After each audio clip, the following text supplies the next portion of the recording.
Welcome back to Race Review. Today we have a super exciting race between Thames White and Elmside Neighbours from the finals of the Wessex Winter Warmer 2025. This was a super close race and it's really exciting, so stick around to see what happens and find out who wins. We're just at 2 minutes to go right now and we can see the teams getting ready for their starts. This was a great event. We had light winds for the weekend. It's Spinnaker Sailing Club in the south of the UK, which is a really shifty location, makes for really exciting tactical racing.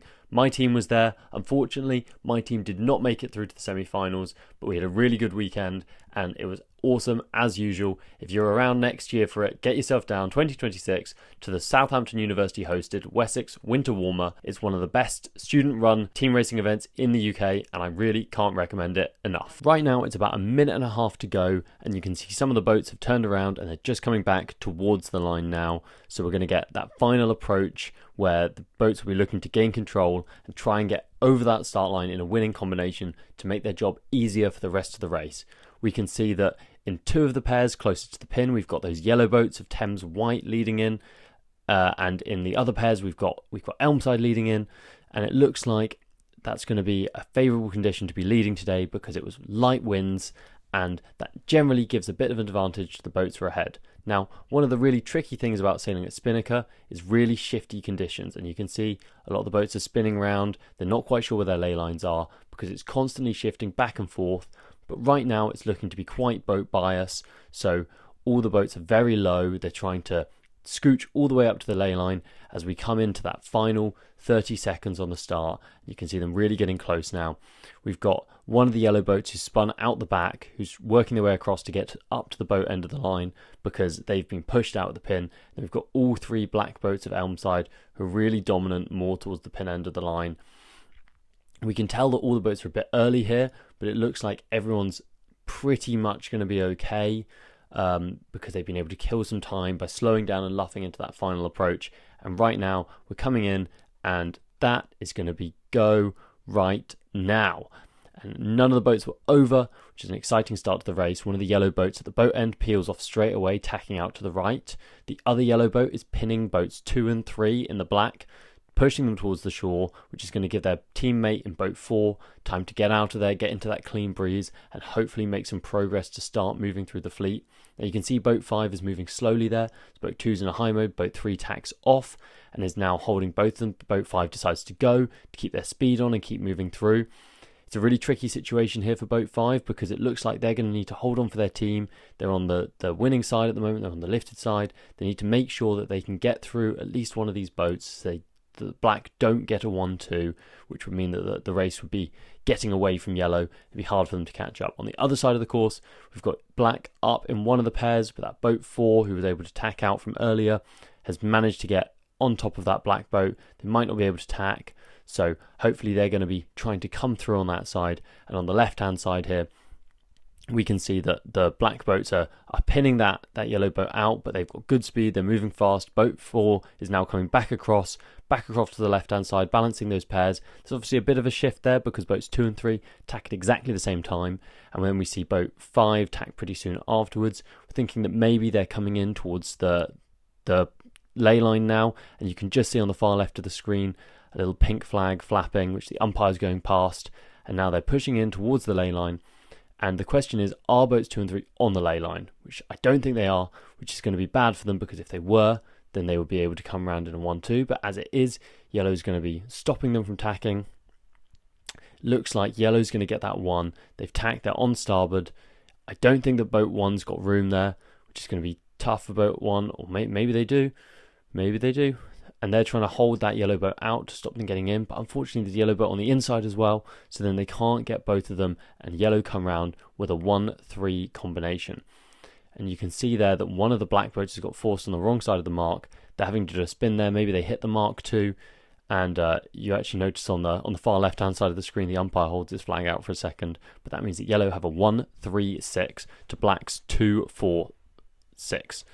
Yellow have a 1-3-5. You can see that yellow boat in 5 instantly starts to hit back to cover the 1-4-5 option in case boat 3 gets pushed back into 4. We can see yellow 1 is trying to convert straight away, but black are a lot quicker on it. So black get that big luff in there, which is going to get the teammate through into a 2-3-6, but that still leaves yellow in a 1-4-5 combination, and a 1-4-5 combination is normally regarded as a stable winning combination in 3-boat team racing, but 1-4-5 is only stable as long as 5 can keep a big gap between them and 4, because that means that when you've got a 2-on-1 situation between the 2 black boats and 2-3, they're not going to be able to slow them down enough to get them behind the boats in 5 and 6.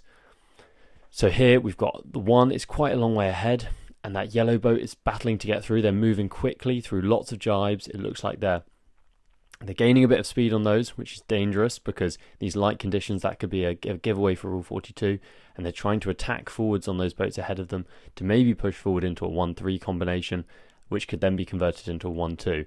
Now, they're very close to those boats ahead, and there's a bit of boat-on-boat action going on. They're trying to come across and luff them maybe, and they're still gaining lots of speed in the manoeuvres, and we can actually see there on the right-hand side, one of the umpires puts a red flag up, and I think that was a Rule 42 for that yellow boat there, who are now doing spins, and that's a really bad thing for yellow because that's going to mean that it's much easier for those black boats to compress that gap which yellow 5 has worked so hard to generate, and they're going to be able to attack both of those yellow boats at once and maybe try and convert to a 2-3-4. Now 8 out of 10 winning combinations in 3-boat team racing have a 1. So black, unless they're able to get the 1, are going to have to go for either a 2-3-4, which is a stable combination, or a 2-3-5, which is quite a dangerous winning combination.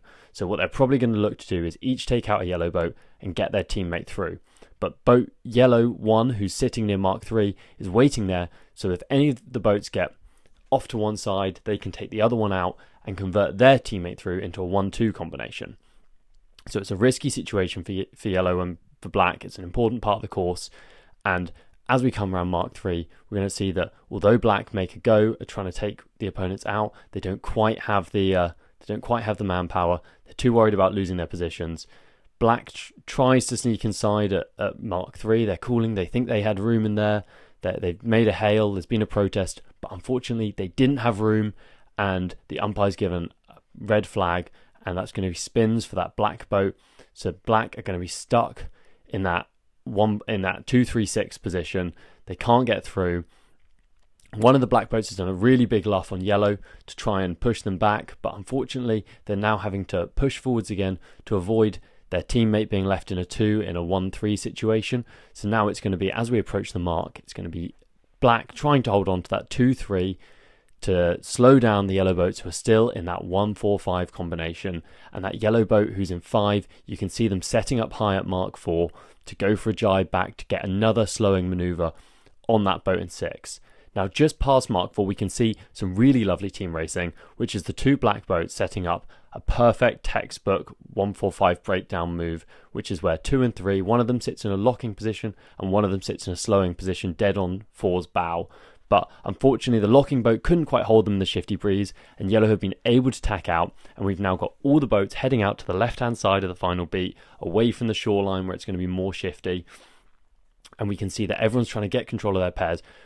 Black does a big dial there on boat 5, which may give up control of 3, so then they have to come back after doing their dial. They don't get the penalty, and we can still see here that boat 5 has great control of boat 6, so the back pair are still firmly at the back. They're looking forwards. Maybe that yellow boat who's in 5th place can try and push forward to a 1-3, but other than that it's just this 2-on-1 of these 2 black boats trying to attack that yellow boat. The yellow boat in 1 is constantly looking back like, can I help my teammates? Can I get through to a 1-2? But it's really dangerous for them to go back because, as I said before, 8 out of 10 winning combinations keep that 1, so they don't want to give up the 1. Black does a big dial on yellow, and you can see yellow really stall out there, and now it's really turned around, and we can see that black have started to shift in to a pairs mode where they've got a boat on each of the yellow boats, which is a really dangerous situation for yellow to get into, because this is how they could get converted into a 1-5-6 or a 1-4-6, which is a losing combination. So yellow are looking to get control of at least one black boat, and you can see out on the right hand side yellow have been able to do this. Boat 3 is locked out, they're in the 6, and as we approach the finish line, yellow secure that 1-4-5, which is a victory for yellow in a close 1 race. If you enjoyed this, don't forget to like, subscribe and comment.